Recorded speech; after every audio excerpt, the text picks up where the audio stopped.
Today is talking to Liz Ianelli, a survivor. She goes by Survivor 993. She has a growing hashtag called ICUSurvivor that's important to note. And Liz is also a licensed clinical social worker who has some expertise in survivorship on a clinical level, and she is an expert in what you might call the rehabilitation of people who've gone through the troubled teen industry, and so she has a lot of knowledge to share with us about the industry itself and its effects on young people, now adults who have been through these programs. So I'd like to introduce Liz Ianelli. Thank you for coming on the show. Thank you for having me. Thank you.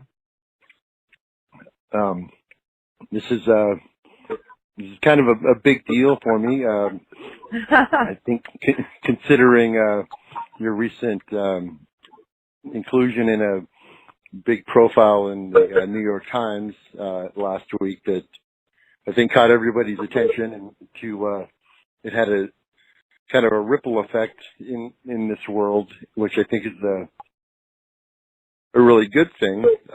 Yeah. But aside from that, I'd like to get into kind of exactly what we're talking about with the so-called troubled teen industry, and let you give your definition of what exactly that is and what we're talking about. Sure.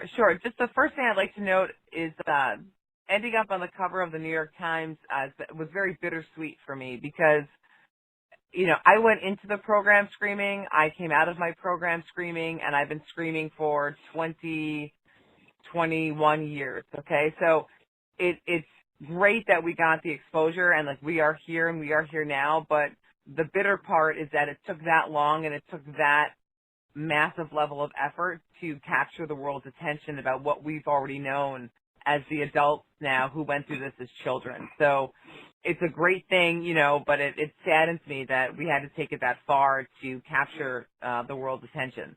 Now that we have it, my view of the troubled teen industry, people ask me a lot, well, what is it? And it depends on who I'm telling. My definition of it, or perception of the troubled teen industry, is that it is a form of human trafficking on domestic soil. People hear the word human trafficking and they automatically think the sex trade or young children and sex workers, but it, to me, is a national and international system of trafficking children, early teens or preteens, some are older, and it's not federally regulated. The systems, they have lots of names. It could be a wilderness program, therapeutic boarding school, reform school. They can call themselves whatever they want, but it's essentially a rogue, defunct system of facilities that prey on parents and families who are in crisis. And some programs offer very exclusive opportunities to parents when they are desperate. So they basically want, it's the troubled teen industry itself. It's a $2 billion industry. So I look at it as a business, and the business model is that we will collect children who are troubled, which is on a spectrum, okay? And right. We will promise you that we will return them to you shiny and new and rehabilitated and reformed, and you will get a chance to outsource parenting because you're obviously out of options and they know it. And for a simple, amount of money, which is tremendous for some families, we can do the job for you and we can do it better. And it is, it's smoke and mirrors. They're selling you a lemon, but you don't know it until your child returns and they're not the same. Right. And in a lot of these cases, do the parents sign away their parental rights to the schools too? Yes. That's my understanding, is that is that they're given legal custody? It depends on the program. So here's what I say when they sign over. Essentially, parents in duress and in crisis. By the time you meet these people who, the front office is what I call it, the first facade, you're signing paperwork, parents saying that, yes, you can restrain my child. Yes, I understand that this program may use behavioral modification techniques that they have found to be evidence-based. Your child may be confronted by peers to help them understand their behaviors. They word it in a way that the parents don't understand, that they're not so much signing over a legal guardianship, but they are consenting to the fact that these programs have freedom to treat their child in any way that they feel necessary to give the parent the product that they want back. Right. So they're signing what would be commonly referred to as like treatment consent forms. Correct. Which are legally binding, considering yes. that the teenager doesn't have the legal standing to make their own decisions, in a sense, because the law looks at the parents to be able to decide what is best for their child, regardless of whatever it is the treatment might actually be. Right. So the parent is thinking they're signing regular paperwork that is necessary for their child to enter the program, and what they don't always realize in that moment is that they're saying, here's my child, do what by any means necessary, do what I'm paying you for, which is to fix them. So right, yes, right, you know, and and the more unconventional, harsh abuse that goes on is oftentimes, to my understanding, not really disclosed. It's more of a general, we're going to take care of your child kind of a situation. These things aren't necessarily enumerated, like, for instance, you may get into later, the idea of wrapping your kid up in rugs tied with duct tape. Right, like me. So my that's parents, not in the brochure. Right. Yeah, my parents didn't sign a form like, hey, it's totally cool, wrap my daughter up in a blanket, leave her there for days, feed her like a dog, feel free to beat the shit out of her whenever you feel like it, feel free to make her feel like a horrible person, I want you to punish her in ways that, you know, are illegal, you know, I want her to have less rights than a prisoner, you know, please make sure she lives in squalor and make sure that you can call her a whore anytime you want. That's not what they signed.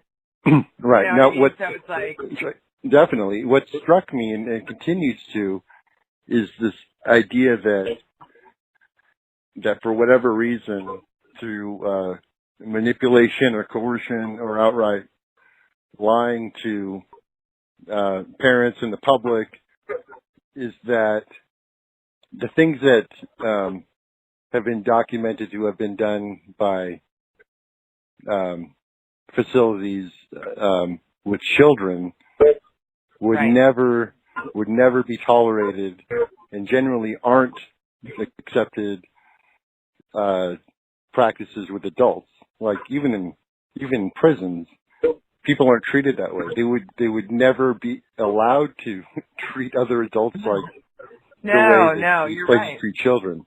It's it's pretty amazing, really. Like, it blows my mind every time I think about it. Like, how in the world can we treat kids like this in ways that are totally inaccessible in the treatment of adults? Right, exactly. It makes no sense. Right, and it's false marketing, because the programs say, like, I can speak for my family, my parents knew that there would be a blackout phase where we would not have communication. But they were told that they were given very good reasons why. They need to be immersed in the program. We need to kind of break this sick relationship that the two of you have.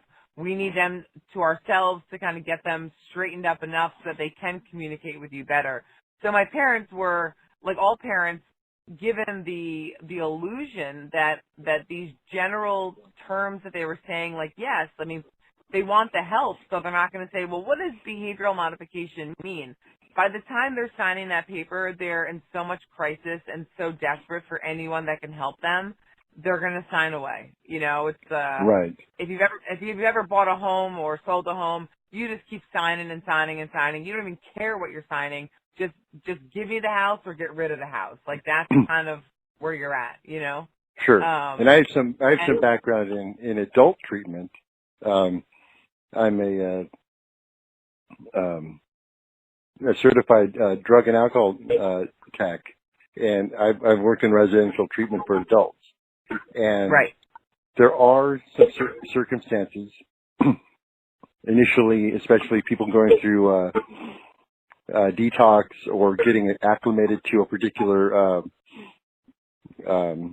environment, where it's beneficial to provide these kind of I don't like to call them blackouts, but restrictions on phones, restrictions on where you can necessarily go during the day. Right, initially. right. And because what the idea is to focus on you and getting better and a new way of living, a new way of thinking, in the sense that, look, we understand where you've been, and we know that you came here voluntarily, which is important. I often would tell people that who were reluctant once they were talking to me about the idea that, look, we need to punch a code to get into the place, but that door swings wide open on the way out. Like, anybody can leave at any time for any reason, and so you don't have to feel like you're in any way trapped. Right, and that predominantly, that field is most often, like the actual drug and alcohol rehabilitation programs. There's a spectrum to it, but again, most, adults that are in those situations have the right to self-determine. They can leave whenever they want. And the phone restrictions and your whereabouts, they're simply practical safety measures to make sure you're not calling your drug dealer, to make sure that you're not back at your old spot. You're trying to remove mitigating factors to help them get 30 minutes or 3 days worth of getting clean. The sure. difference, and that's not to say, I have to put a little caveat into this. That's not to say that the adult treatment industry doesn't have its own major faults.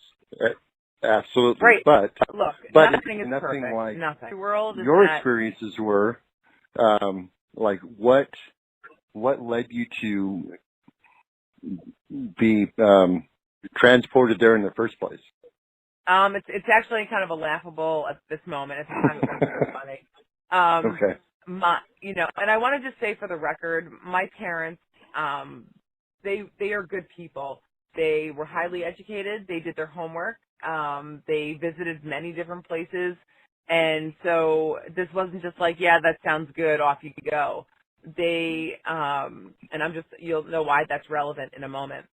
Sure. And before you go on, again, I also want to say that I'm not blaming parents. I think oftentimes, especially after the fact, when people see kind of what their children have been put through, there's a lot of shame and guilt kind of that gets laid on them.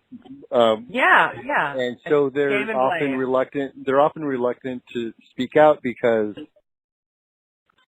oh my God, what have I done to my kid? Like, what, and that's right. And it can be embarrassing, Yeah, and I have a lot of empathy I'm a mother myself, so I can empathize certainly with parents. No parent wants to feel that they made a bad decision with a bad outcome. But I do believe that there were some parents that had good intentions. But I think if my parents had not been in such of a crisis, they would have been able to step back a little and look at it from 40,000 feet and say, this probably isn't what it is. But again, I was sent away in the 90s. So September 28th, 1994, I get popped and I end up, at the program, the family foundation school that I was sent to. And the word school is misleading. I'll get back to that. Back it up a couple years.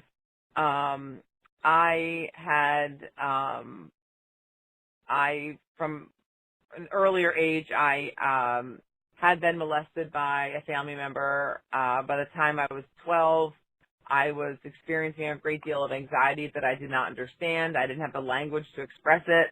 My anxiety turned into a lot of anger and outbursts. I had not done drugs. I had not drank. I wasn't that kid, okay? I was getting bullied at school. I was having anxiety. My grades sucked because I really didn't care about school. I didn't really want to be there in the first place. I didn't have a lot of friends, and the only, quote, friends that I could find were like, every junior high has that group of misfits. It was grunge era. Nirvana was really popular, and so I started to mimic, and, no one knows who you are, so I started to wear the flannel shirt around my waist and, paint my fingernails black, and I was just trying to fit in desperately. It's so pathetic. It was so pathetic. That sounds pretty typical. Really? Yeah, I was a typical teenager. Did I run away a couple times? Yeah, because that's what everybody else was doing. And I was running away to meet up with boys because I was a tomboy from the start. I was running, and when I say run away, I wasn't like on the lam, okay? Like running away meant I jumped out a window and I was out for a couple hours. I had a BMX bike, okay? And I would hang out with these boys that rode skateboards that I had a crush on every single one of them. And they were super cool, and I felt like I was cool because I was just around them. Okay. Right. I was not stuff that's glorified in movies, by the way. Stuff that is absolutely 100%. Okay. This is what a teenager is. This is what they do. Right. They're defiant. They don't listen. They don't like school. They want to hang out with the cool kids. All of that. Yeah, I just wanted to be cool. And so, it's like so sad. So I, at school, I was not having a lot of outbursts there. I mean, school, I was very quiet and invisible.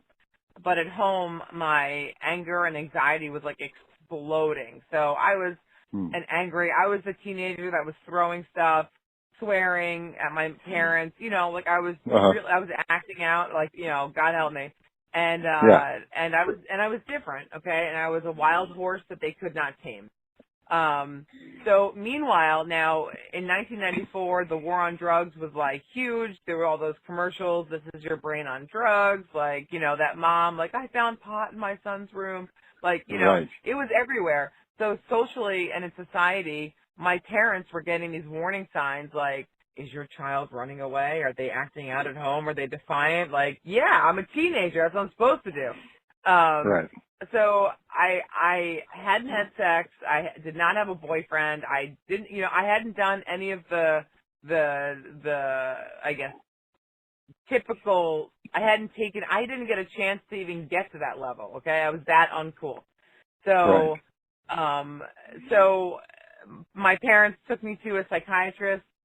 Because they don't know what to do with me, and the psychiatrist says, okay, we'll do some testing. So guess what, okay? It was the 90s. I get diagnosed with ADHD with every other kid that I knew at the time. Yeah. And so the recommendation was made like, okay, well, she's having angry outbursts. She's impulsive, okay, which I was.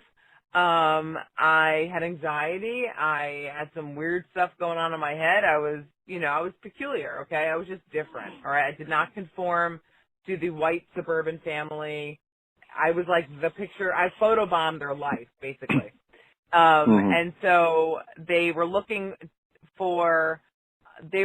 instructed that the best for me would be to find a highly structured, okay, school away from all of these horrible, horrible things that I was going to end up pregnant or on drugs or in jail, okay? I was 15, all right? I had flaming red hair. I was fat. Like, I wasn't cool, but I wanted to be. So it was a perfect storm of professionals telling my parents, like, if you want to save her, you've got to send her somewhere, okay? Because I had an older family member who had experience and struggled with drugs. So my whole family was like, oh my gosh, she's going to become this, and it was a big family problem. So I get popped, and then I end up in the middle of nowhere. It took me about a year to even figure out that I was still actually in the state of New York. Oh, wow. So you were really in the middle of nowhere, right? For sure. I mean, these places couldn't exist, most of them, if, they want to be as far away from people as possible because no one wants to hear us screaming in the middle of the night. Right. So, and that's also to prevent escape, too. Oh, it worked. I was the worst. Right. I ran away a lot. I was really bad at it. I didn't have an iPhone, so Siri wasn't helping me out, Right, no GPS, right? You just No, Sure. So I got dumped smack dead, surrounded by like 80 acres of heavy woodlands around me. Mm-hmm. And I had fallen asleep during my transport, so I literally missed the boat, okay? I didn't even know where we were. We had no calendars, we had no clocks, we had no television, no radio, no outside, no current events. Our mail was censored in and out. Most of it was redacted, unbeknownst to our knowledge. Every communication with our family was monitored. So if I earned a 5-minute phone call with my parents, there was a staff member over my head or on the other line. So, and my parents were also told, she's going to ask to come home. She's going to tell you that we're hurting her. She's going to tell you these crazy things like we're wrapping her in blankets. All the kids say that it's not true. She's going to manipulate you. So if she does say those things, let us know and we'll correct that behavior. Okay? So there was no room for asking for any kind of help. Right. That's very clever to admit up front the things that you're doing as a way of disguising what it is that you're doing. Exactly. So they were groups. That's pretty sneaky. It's sneaky, but it worked, and they were the masters. Like, they took a master class in manipulation. They did, and they knew, and they were in like a test kitchen formulating. Because think about it, the staff ratio to us wasn't that great. So how do you keep kids from snitching on you? You scare them, and you basically block them. Like on Facebook, they just blocked my parents from knowing the truth, so they couldn't see my feed, which would have been screaming, "Help me!" Like they're really hurting me. So right, if that had existed, exactly, that's what would have happened. Sure. So they kept us very isolated, and we had no contact with the outside world, and they were brutal. This program, when I got there, I was number 52. It was a rotating cycle, but there was only 50 of us at this program when I arrived in 1994. I left in 97. Maybe there was 70 to 100 kids. And then the 2000s, they financially exploded and ended up with 300 plus students. So, so they kind of grew an empire. So my stay there was extremely violent. It was a Lord of the Flies. We were in the same building all day long. Any moment you could be stopped for anything, looking at the floor, not looking at the floor. And the rules changed every day. So it was a world of absolute unpredictability, which is exactly what they wanted. It was completely by design. We were publicly humiliated. They had extracted from me that I had been molested as a child, which, I was repeatedly stood up and called a whore, and that I wanted it and that I liked it and that I was a sexual deviant even as a child. My parents regretted me even being born. They heard everything. I mean, they told me everything. And they would mess with me and they would say, "Oh, your mom called today." And I'd say, "Oh, really? Oh, yeah, they were calling. They're on a cruise. She was just calling to check in to see how you're doing. They're with your brother and your sister and they're having a great time." My parents never went on a cruise. Okay? But these are the things that they would tell us, and we had no way to reality check what we were learning. And so, yes, they were wrapping us in blankets and duct tape. Yes, they would feed me like a dog. They would sit us in corners for days. Our food was controlled. Our sleep was controlled. I had no self-autonomy and no ability to make any decisions on my own. None. So this is kind of ironic in the sense that they've been sold a glossy brochure about how your daughter's on the edge, she's in trouble, we can help straighten her out and get her on the right path, and then you're put in a situation that's completely isolated from the quote unquote real world, and it continually baffles me. And I know the reason is because it's a big money making operation. But right. The idea that you can be put into these situations as you're describing in order to learn how to operate in the world really doesn't make any sense, because that's not how the world operates. Like, if you try these tactics out in the world with people, you would either get punched in the face or shunned or ignored. Nobody would tolerate that. No, you can't just come up to someone and demand or dress them down and tell them all their faults, and that, or your perception of all their faults, and have them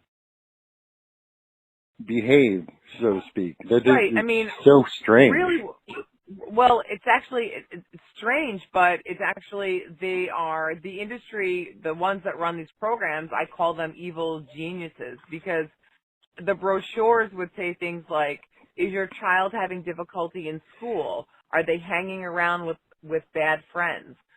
Are you afraid that they are going to start trying drugs? Are they using drugs? Are they coming home from school late? Are they being defiant? Are they being sassy at home?" Like, they were literally like a hook, line, and sinkering. Like, basically what they should have said is, "Do you have a teenager that's acting out?" Yes. Do you have a teenager? Period. Right. I mean, look, but not every teenager, I mean, I knew a couple nerds, I didn't get that, but they were marketing to, "Is your teenager acting like a teenager? We can help." That's what they were saying. But they marketed it in such a way that it was this illusion, and so all they wanted, I'm not worth anything if I'm getting better. They didn't care if I got better. They didn't care about me learning social skills. They had no interest in what would happen to me afterwards. I was just a number, in a pool of sheep that they were cattling around and prodding us all day long, banking in the money. I think quite to the contrary. Not only did they not care, they weren't doing anything to facilitate anybody getting quote unquote better at all. Why would they? Why would they? Because if we got well, then we leave, and then they don't make any money. And so, the people they were attracting, okay, and I've said it in some videos that I've done, they weren't polling for people from Harvard or tenured professors or highly educated behavioral specialists.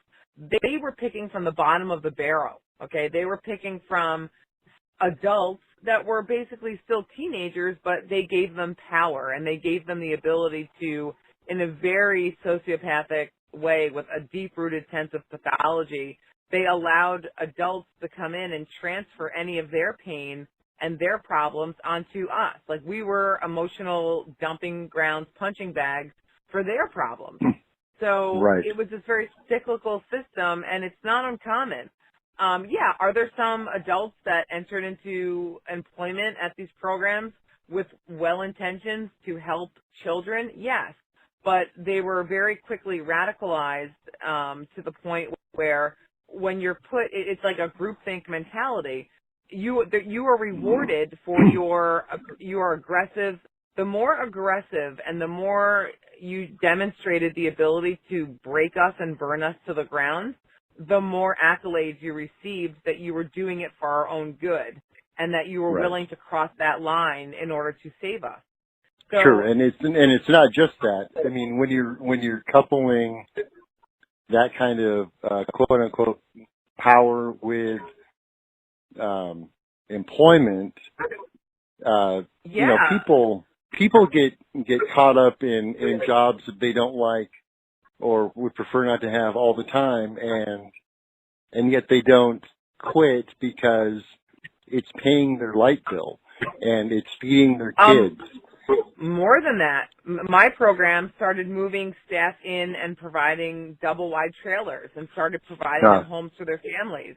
And they started providing them, you know, it's like we were all property of the owners of this program, staff and students, okay? Sure. We were owned, they were our handlers. So, and if you look at, and I've looked demographically, I've done a lot of research on where these programs choose to locate.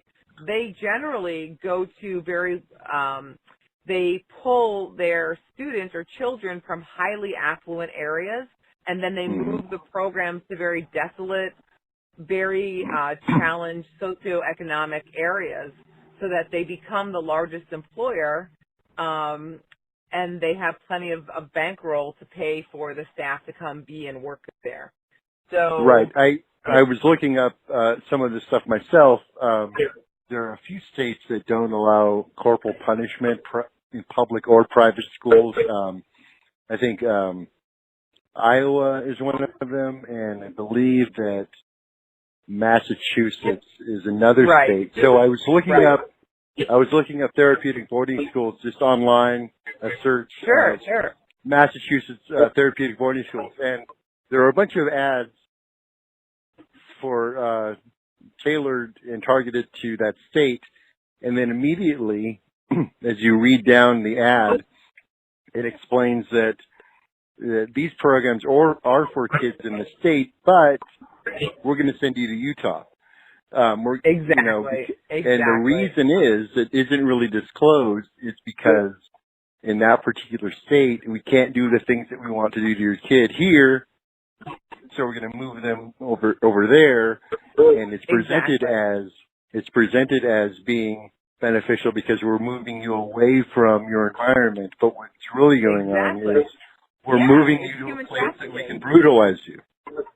Right, and that's why I use the word human trafficking, because that's exactly what the system is. It's a large-scale, under-the-radar system to humanly traffic children through programs, and one program will refer to another program. Like, they're all in it together. Like, they're not, everyone looks at each program like they stand alone, but they are part of a largely a systemic virus that our country has adopted and are, you know, it's like they're offering a vaccine to bad behavior, and they're all in on the secret that it's not what you think. You know, so it's a very defunct system. So my time there was an extreme. I was, you know, I have symptoms. You know, I suffer from complex PTSD. I was held a hostage, held captive, isolated, forced confessions. I mean, they did everything but waterboard me, basically.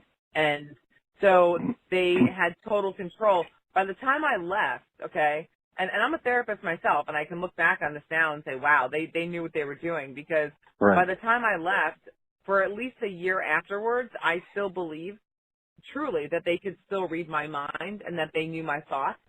And I believed that they could influence me even if I was not in their presence. That is how strongly I was imprinted. And as children, our brains aren't done wiring yet. So we got rewired. Like, our fuses blow differently than someone who had not been exposed to a prolonged trauma. We have our brains develop different pathways to make room for, you know, basically we lived off of adrenaline, which excluded that prolonged exposure of adrenaline and cortisol. Our brains were programmed not to generate serotonin or endorphins, or dopamine. Like, our brains biologically were changed. And not to get all nerdy for a minute, I'm just going to take this chance just for a second so that people understand the biology is that the hippocampus and the amygdala in the brain, those are like the control centers. Like, if it was an airport, it dispatches airplanes to safe for takeoff, land, sit on the runway. It gives distinct life-saving commands. Our brains were rewired that we were in crisis mode constantly, and even after leaving the program, there's no kill switch for it because the pathways even on a molecular level, the adrenaline and cortisol molecules are bigger than serotonin or dopamine. So the feel-good or the regulating hormones and chemicals in our brain, they weren't able to get around these roadblocks that these programs, like it's like a tattoo in our brain. So many leave the program not being able to feel good or not be able to experience true happiness because our brains were designed not to permit that. So it was like it whited out all of the opportunities for us to have self-esteem and self-worth and self-identity. So it doesn't surprise me that many left, and I experimented with drugs. I tried everything I could to feel better.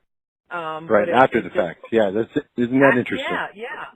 You know, so, but the world looks at us like, oh, well, they were troubled before, so no, you know, duh. But on a biological level. Exactly. It's kind of what I was saying earlier. And I don't know if this was part of what we're recording, but the idea that when these young adults leave these programs, the programs can point to them, and I know they don't do tracking of outcomes. No, they don't want that. They definitely don't want that. But they can look at individuals. They can look at individuals, though, who pop up on their radar and say, oh, look at this person. They are now a success because of what they've been through, when it's really more of survivorship. You know, right. Well, you made it through it and somehow overcame what you had been through. Yeah. All right. Well, here's what I'll tell you. I'll give you an example, okay? So I barely make it through college, okay? Barely. I had very limited skills. The schooling, quotes, okay, big quotes, eyes rolling around my head, schooling that I received. You know, I could have done that with crayons, okay?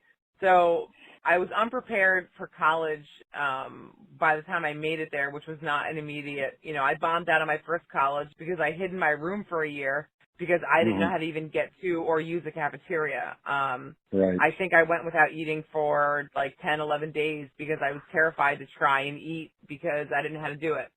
I didn't know how to get food that wasn't put in front of me. So, so you fast forward, right? They would say, oh, look at Liz. She's a therapist and she has a private practice and I worked for the government and I've held a lot of very reputable jobs. I built a career. I have a family. I blah, blah, blah, blah, blah. Okay. But here's the bottom line. What they don't look at is that I've been married, I've been divorced twice. I'm married 3 times. When I went back to graduate school, every single day, like every survivor, hear me clearly, okay, I would pull into the parking lot at Fordham and, you know, I made it through college, okay, bonus. I would have panic attacks in my car where sometimes I would miss class because I couldn't get out of my car to get in there to do what I needed to do, that I was still suffering. I would sit in class and I would start sweating profusely for no reason other than I did not, in school, you have to raise your hand to be called on. Well, that was a problem for me because in the program, our version of motivating, like in straight, that motivation technique, raising our hand was the same premise. So I had a hard time and all of my teachers would write that I'm not engaging enough in class because I couldn't raise my hand, and I was terrified when others would start raising their hand because they knew the answer. I'm in school. I'm 10, 11, 12 years out of the program, and I still feel like I'm right back in there. I didn't do well in group. I couldn't work on group projects. I would have to go to the teachers, okay? And I graduated with a 3.9 miraculously. But I'm proud of that, and it wasn't because I'm smart. I figured out how to work the system. If you do this, these are the results that you get. And so I had a very hard time, you know. So on the outside, sure, I've got degrees out my ass. Okay, I have alphabet soup behind my name. I went on to become a police instructor. I was awarded a congressional award for program development while I was working with the VA and the DOD. I did some epic shit. But what they don't see is that behind that facade, I have crippling anxiety. I suffer from OCD, I hate you. Okay, like you are a terrorist with an AK in my brain. Thank you so much. Get out. I suffer from massive panic attacks, and I've struggled. So they want to point like, oh, well, look what she did. But if they spent a day in my head, they would most certainly look for the way out. Okay. Right. And so right. And this kind of leads to the people who, for lack of a better words, have not succeeded, and it also goes to kind of what the New York Times profile was all about. These people who went through these programs who decided that they couldn't handle living anymore. Right. Well, there's we that were still side of it dying. too. Right. Well, I would say it a different way. We couldn't. The people who have taken their own lives for whatever reason, for like straight suicide. It wasn't that they couldn't handle living anymore. They couldn't handle dying, because when you're in that space, you're dying every day. So to wake up again and feel that way, if we were living, we wouldn't be killing ourselves. Okay? If we were living in that happiness and stable relationships and felt loved or felt like we deserved to be loved, we wouldn't be killing ourselves. You know what I'm saying? And, like we would. Right. No, I do get that. And there are thousands of these programs that are, they're still in operation. Unlike the family. Is that what it was called? They changed their names like 5 times. When I was there, it was the family. At the end, well, that's common too. That name change is common too. But there are literally hundreds, if not thousands, of these places still in operation. The story of over 100 people dying after the fact is not uncommon, but not at all. It's not something that's on anyone's radar maybe until now. Until now. And so it's so important that this be known that this is the true effect that these programs have on people. They die. And I just want to, impart how tragic this all is, and unnecessary. And sure, are there kids that left? Yeah, I mean, if kids, of course, there's always going to be, a sample of those who left the program. And, and here's what I'm going to say to that. And I've gotten a lot of lashing back, but I'm really trying to, help put some logic to this. If you take someone that, yes, we were all troubled. Okay, yeah, I was a teenager, but I had issues. Okay, let's just call it for what it is. I get put into an extremely, extremely prolonged exposure to trauma beyond what, nail salons have more regulation than what we went through, okay? And then you launch this person. If we were or weren't troubled before, I think not that it's irrelevant, but it kind of falls into the background, because if we weren't or were, the volume went up to 11, and so the trauma was it took over who we were, and we lost our sense of self.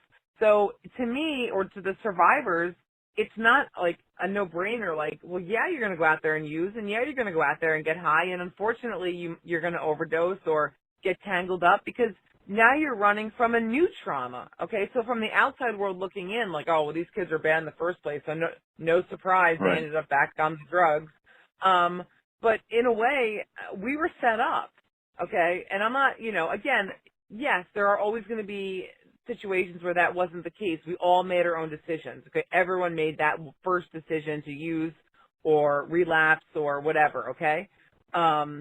And addiction is a nasty, dirty bitch, okay? So you're not playing around with a friend sure, I'll come out tonight. No one wants to relapse. No one wants to overdose. No one wants to be back on drugs. Ask anybody that got sober, was that fun? But no one says, fuck yeah, that was the best thing ever. Said no one ever.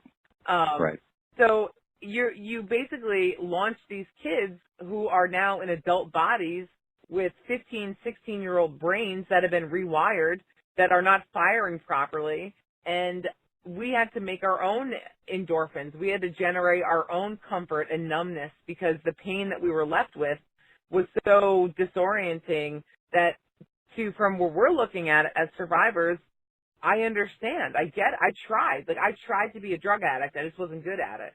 I didn't like right. feeling out of control. And to your point, I tried. Right. And to your point, I you did. were just talking about, 10, 11 years after you left, you still weren't able to really reasonably function in your own head. You may have been able to present yourself to the world as someone who had a grip on things, but it took 20 minutes in your car sobbing or whatever the case was. Yeah, hyperventilating, inhalers out, the courage the whole thing. To raise your hand, so I mean, it really, your testimony really gives a good example of how difficult it really is for many people, including yourself, to overcome the abuse that you went through in the program, to be able to actually get back out into the world, because, like I said, they aren't helping, they aren't teaching, they aren't providing therapy, which is kind of what their stated goal is, but it's not true. And it's not true. And as a therapist, and if it was true, these people would not be going through this stuff and ODing and dying. Like, it just wouldn't happen, because that's not what the outcome of therapy is. Right. I mean, and again, I go back to it for all you haters out there who are going to send me more hate mail and more death threats, like, come at me. But what I'm saying is that it's more likely than not that this trauma that we went through changed the game. So you take someone like me that had no drug history or alcohol history, and I leave, and by the time I left, I believed I was a drug addict. I did believe that I was an alcoholic. I did believe that if I didn't work their program, which they radicalized AA, that I was surely going to die. So I was like, well, might as well. And so I, with all of my might, tried to smoke cigarettes and get drunk and get high, and anything I could find, I tried, because I was like, well, I got to get away from this, And I've always said I left the program, but that program never left me. And so it's, even though you're that far out, it and again, just going back to, like, my experience of what you look like, I don't know if other survivors, I've heard similar things, but we had to learn, in order to get to the next level, or whatever the program language was, or to become a senior member, or to have any kind of power, or you had to give the illusion that you had your shit together, that you bought it, that you were drinking the Kool-Aid. So you had to learn how to present that you were okay when you were not okay. And so I would simply mimicked what I learned in the program in real life. Look okay, get married, have kids, buy a house, get a job, go to college, be something. I didn't go to school because I cared. I didn't go to school. Look, I'll be honest, sweetheart. The only reason I ended up in social work in the beginning, I had no intentions of being a therapist. I had to go to a college and say, about that. I don't have really good skills. I have an 8th grade level education in math, okay? I knew that for college, there were core classes that I knew I wouldn't be able to do. I said, what major can I pick that has the least amount of math and biology? And she said, social work. I had to go home and on Netscape, Netscape, I'm throwing it back. I had to get online and try and figure out what I just signed up for. And as I got through some classes and learned about, having strength perspective and what social work, our ethics were about, I felt that I had an opportunity to make a difference. I don't know how, but I figured I was trying to help myself at that point more than anything else. I'm sure it was kind of a surprise when you finally realized kind of what field you were getting into, like the idea that, oh my gosh, this is exactly the opposite from what I just went through. Right. And what happened to me, and this is what happened. So I'm in college, and I had a total mental breakdown sophomore year, because I realized that everything that I was told what therapy was wrong. Right. And it hit me that that's not what, that's not how it's done. And I think I just, I felt it was I felt like I had been raped emotionally and mentally, and it really, I felt so violated that I had this like moment of when I realized, when I'm reading about therapy and what it's really about and what social work really stands for, I was so I really was in like absolute despair to discover that this is not what I got. And so it drove me even harder, to do that, and in the meantime, afterwards, again, looking from the outside, I started working in EMS. I said, well, I will find a job. Drugs didn't make me feel any better because I felt really out of control. So I turned towards emergency medicine and working, with medics and EMS, because I could physically save someone's life, and I could pull some tricks and magic, and I had tools that would hopefully positively impact someone's ability to be able to live, even though I felt like I was dying. So I was trying to mitigate Sure.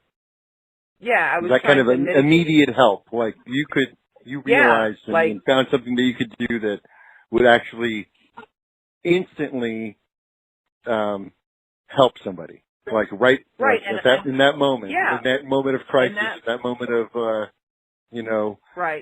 trauma, that you could provide assistance physically, emotionally, right then.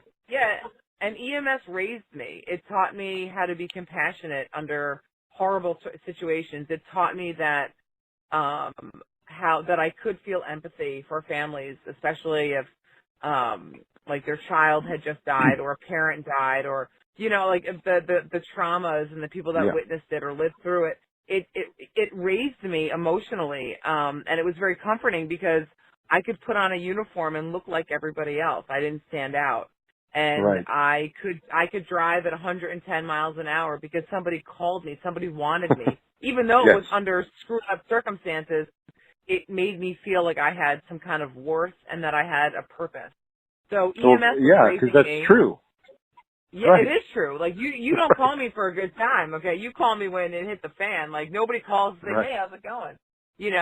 And so I was meeting people, and I was the midnight medic. So I was meeting people in the dark, which is where I lived. I chose to work at night because I felt I could be more invisible. And the night has always been very calming for me. And so I could meet people in their darkest hour in the dark, and I could bring them a little bit of light or hope that they might make it, or that I'm going to do my best to make sure that their loved one or friend doesn't die today. So, exactly. So that actually leads me to kind of the final portion of what we're talking about, and that is, now we may not have any answers here, but I'd like to pose the question anyway. What can be done, differently? What's the alternative? What should frazzled parents of defiant teens, what should they be looking for? Who should they turn to out of the closed loop of their family when they are seeking help for their perhaps truly troubled teen? Okay. Yeah, what's the alternative? Yeah, leave them alone? No. Let them be teenagers? Look, encourage communication? Sure. Alternative, or what's the alternative, is kind of like a very misleading kind of connotation. What it is you have to look at your options. And again, this is very individualized. Every parent, I'm a parent and I have baggage, emotional baggage. Like I have a whole baggage claim. I think that's key. Like you just hit on something. It is very individualized. One size does not fit all. No, it does not. A big boarding school in the middle of nowhere where everything is homogenized and coercive and institutionalized isn't the answer.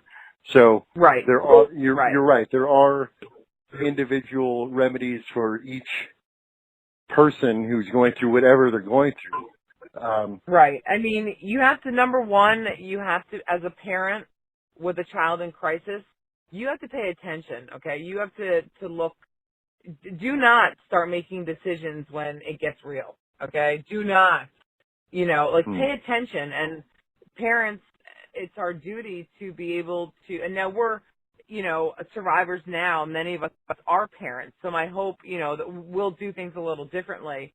And for, we're kind of, the baby boomers are kind of out of the mix, as they're not the ones sending their kids away as much anymore. At this point, parents, one, need to be able to, within themselves, be able to see their child and recognize that it's possible that they're actually suffering and that they're not just being defiant, that maybe there's something else behind it. Placement should be the last option, unless it's a detox or a medical crisis. If it's medically driven, that's a whole other route to take. Or criminal, right? I mean, there are pathways for each of these issues that reasonably can be followed. If your child is on drugs, there are pathways to remedy that. If your you want to child mitigate is, it, Right. If you're in the middle of a crisis, you have to mitigate it, and you have to learn to prioritize. Is this a medical issue? Is this a mental health issue? Is this a family issue? And the parents have to be willing that maybe they're part of the problem and they need to get part of the solution. There has to be an open dialogue. Sure, and I think what else is important is that any decision that a parent is choosing to make regarding their child, there should be transparent buy-in. I guess it would be the best. I don't know if it's the best phrase, but the child should be part of that decision. Absolutely. There should be, like you were saying, there should be dialogue between the parent and child and others, perhaps, about what happens next, and or what do you think you need, or let's investigate this together, kind of a thing, instead of putting. And look, teenagers are not going to say, "Oh, thanks for asking, Mom. I think I want to go to rehab." And, take my phone, get me off Insta. I don't want to use Snapchat. You have to frame it. You need to be able to find a way to get your child to a professional that specializes in your child's age group, and you need to get them to, and you have to do your homework, okay? And get them to, if you believe that they need professional help, let the professional help your child, but don't allow the professional to drive the bus for you as a parent. You know your child best, or as best as you can. Give your child a chance and see how, if you have a good therapist and that child has a good connection, that is a very viable option. And parents, I always say too, in this day and age of information, ignorance is a choice, okay? So you can do your homework, and my parents did their homework, but again, they were doing it without the internet. They were doing it by word of mouth. There was no Google. There was no Yelp, okay? There was none of that. And so parents need to recognize that each child has individual needs, and that the family itself may have a sickness within them, that the dynamic is skewed. So, there's really, I can't say do this or do that, but get to the right professional or seek out someone like me that specializes in this area. And especially with adolescents, you want someone that your child feels connected to. And you have to respect their privacy, and you have to respect that they're going to be working with someone and support them in that. And parents need to, especially if they're on drugs or they're going balls to the wall, you do what you have to do to mitigate that and end that nonsense right then and there, because they could die. Okay, that's a life-saving measure. But you have to start as parents, do your research. It's like a term paper that it's due. Don't pull the all-nighter to get that paper done, because you're going to turn in a really crappy paper. Because like you were saying, don't make decisions in the midst of immediate crisis, because you're not going to be thinking clearly. You're going to make hasty decisions and you're also very you're also very vulnerable and prone to believe the first best thing that you hear, which may be a glossy brochure from one of these so-called schools, and these people, you know, they're trained to react to folks in these kinds of situations and make sure that they understand that don't worry, everything's going to be taken care of. And you don't want a program. If they can do an assessment, I love this. I call programs all the time, and I actually record the phone calls. I call and say I have a fictitious child. I have a 15-year-old boy that's been running away, and I think he's on. I use the words the drugs, okay, because that's an old term. They love it. Sure. And they say, oh, well, how soon would you like to place him? I say, well, he's got to get out of my house because he's doing drugs, and I don't want it here. Oh, well, we can have him in within 24 hours. If you send us your insurance information, we will overnight you a package, sign the consent. Do you need a transport agency? Do you need this? Do you need that? They offer you a one-stop shopping. It's like going to Walmart. You can get anything up at Walmart. And if they start talking like that to you, hang up the phone. Okay? Yeah. Hang up. Yeah. You know? If they start saying, like, your child's going to die, act now, like, get on it. You only have, days, they could be dead tomorrow. If you're starting to feel scared and pressured, hang up the phone. Just hang up on them.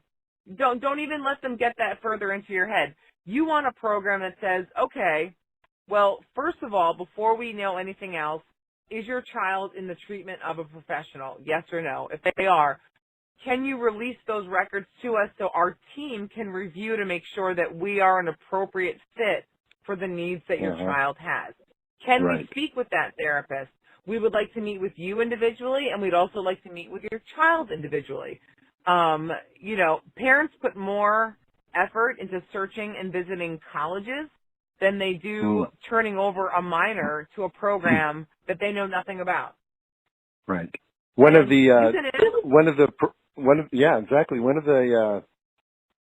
podcasts that Alexi and I did a few months ago were the top 10 red flags to be aware of when you're looking for an ethical, good drug treatment facility. The first one being make sure that the place on the website, for instance, is actually the place that you're going. Number 2 is make sure that the phone call that you're making is actually connected to the place that you're going. The third and perhaps most important was what are the licenses and certifications of the people who would be treating you? Like what are their credentials? Who are they? Who are the owners? Who actually runs this? Are they also certified in their field?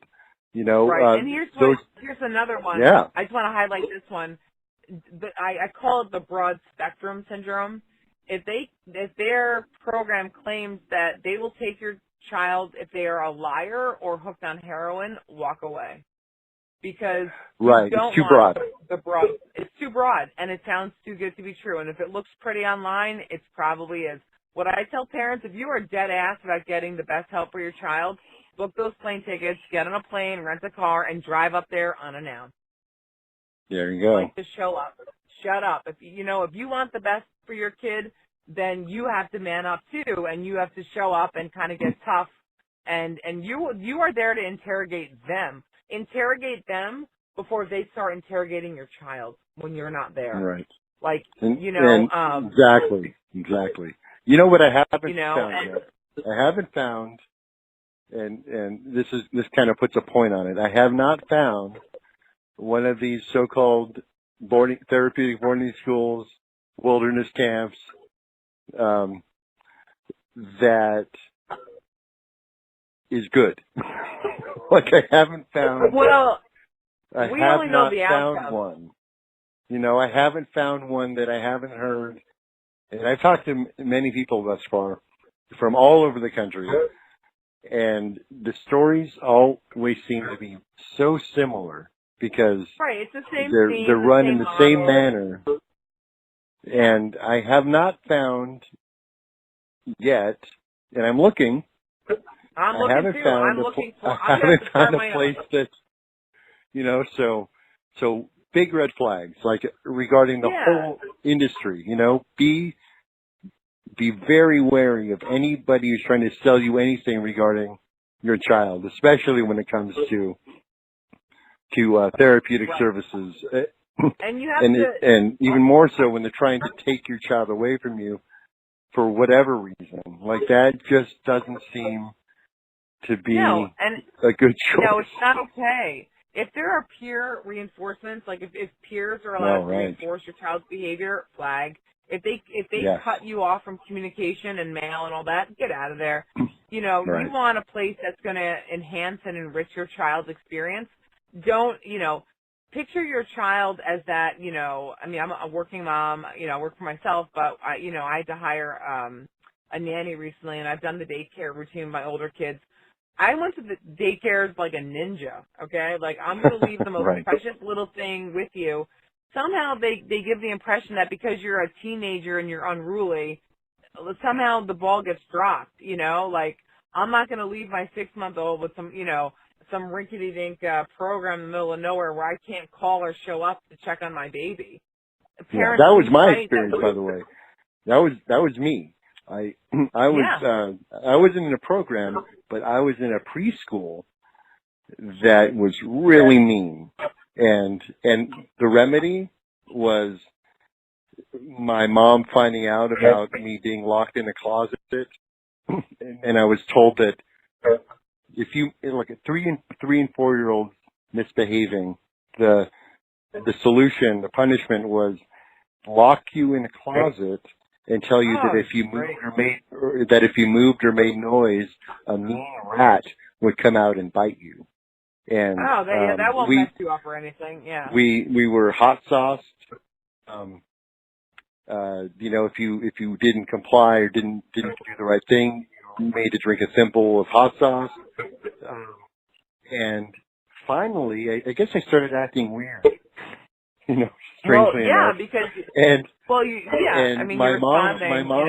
My mom investigated a bit and got me to kind of tell her what was going on, and the remedy there was she removed me from the situation, and that's good, but in this day and age, in these situations, it's not quite enough. And that's the whole point of this, is to not just speak to the closed group of survivors, but to get this message out much more broadly to a new audience, to people who have no kids, for instance, like, who just care about the welfare of children, because everyone is affected by this. Everyone is affected. There are people out in the world, like you and I, like other people, who have been through trauma, who are not willing, for whatever reason, usually because they don't think the other person will understand, or they'll be considered complaining, or they just feel too much shame about expressing what they've been through to others. But the whole population is affected because we walk among you, right? You know, these people who've been through this brutality, they're out there in the world. They're your neighbors, they're your friends, they're your family members. And that's why I'm doing this, is to spread the message that this kind of thing needs to be stopped. So I would encourage others to, if they're willing to come forward, you can, like a few people have, remain anonymous even, because I know that this is sometimes really difficult to talk about. It's okay. That's the whole point, is to get this out. And the whole, and just to kind of wrap up on my end here, the I See You Survivor campaign, that there's a page, you can just look it up on Facebook. The whole premise of that started with me making a very short video letting the world know that I'm human, that I might look like I walk among you, but that I suffer too, because I was getting pissed that people were like, oh, you're such a badass. I'm like, these people have no clue. Like, I melt down all the time. Like, I lay at night sometimes and I cry because I'm so overwhelmed. Like, I'm human. So I was like, fine, I'm going to just get like emotionally naked and show everyone that I'm just like them. The next morning I wake up and my friends were like, hey, congratulations on the campaign. I'm like, what campaign? And people resonated. It was like a total accidental move, you know. And so with the reason the ICU Survivor campaign, the mission, and this is an open invitation, anyone hearing this podcast, a survivor, supporter, just a good human being, okay, or a parent or grandparent, anyone affected, it's a short message that you can, and the video makes it real. The videos people go to, when they're suicidal, they go to this page. When they're feeling down, alone, they go to this page. When they want to get support, they go here and watch people's videos. And the rules are simple. Be authentic. Don't tape it and retape it. We don't want perfect. We want vulnerable and raw, and you can say whatever you want. And that the point is to get on there and say, you can remain anonymous or not or whatever. My name is so-and-so. I'm a supporter. I'm a survivor. I knew someone. I want everyone watching to know, like, this is a little part of my story, or how I'm linked to this systemic, you know, it's a national crisis, you know, of against humanity, against children. And the only requirement is that you have to look into the camera and say to the other survivors that are like me, or to those of you who are still fighting or suffering, I see you. And I want you to see me too. Like, I see you, and I acknowledge and I believe you, and it's validating others' experiences. And this is where the direction I'm trying to go, is that we are going to build a network among ourselves so we can heal and see ourselves and other people. Parents are talking to parents on the campaign, kids, survivors, supporters, husbands, wives, grandparents. I'm making a national plea to please, if you have the courage, to make a short video so that we can see that you're real. To make a quick video, send it into the site, and I'll have it posted in 3 hours, and you'll watch the numbers of video counts go up. You're going to get thousands of views, and people respond. I don't permit any bullying. There's no trolling. Everything gets ripped down immediately. It's a safe space. It's very sacred. And not on my watch. Nobody is going to get through. No one gets hurt on my watch. You know, no one's going to suffer. I will protect any and all of you to the death. And so will all of my friends. So, well said. I mean, that's kind of where we're going. And I will provide links to everything you're talking about in the show notes. And we're going to continue to get this message out and provide some real therapy. People who, and I'm a real who desperately therapist, need it. you know, and my email is going to be posted. I mean, look, if you're listening and I've had people say, oh, Liz, I don't think you'd want an email from me, or I don't think you want to be my friend. Wrong. No, I want to get to know you. I want you to know your stories. I want to share in that moment. I want to be, you know, don't run away from me. I'm chasing you. I'm trying to help you. Like, stop running. You know, I want to hear from you. I want to know your name. I want to know your story. I don't want you to feel alone. I want you to have a safe place to fall, and I will certainly be that. And I have a team of therapists that work with me. We'll get you to the right person. Like, you know, let me help you get where you have to go, because no one should suffer, and we need to stop dying to live. Yes, exactly. Well, I think that's, we'll probably wrap it up with that message of hope, because that's the ultimate goal, is to rise above all this and to let people know what's really going on. And I really want to thank you, Liz. Liz Ianelli, no problem. For coming on the podcast today, and I really, really appreciate it. We're going to keep fighting. Yeah, we're going to keep fighting till the day I die. I wear combat boots year round. I'm going to die with them on. I mean, that's just how you know, I'm one of those. I'm not afraid to roll up my sleeves and get dirty. So thanks, Liz. Take care. All right. Bye-bye.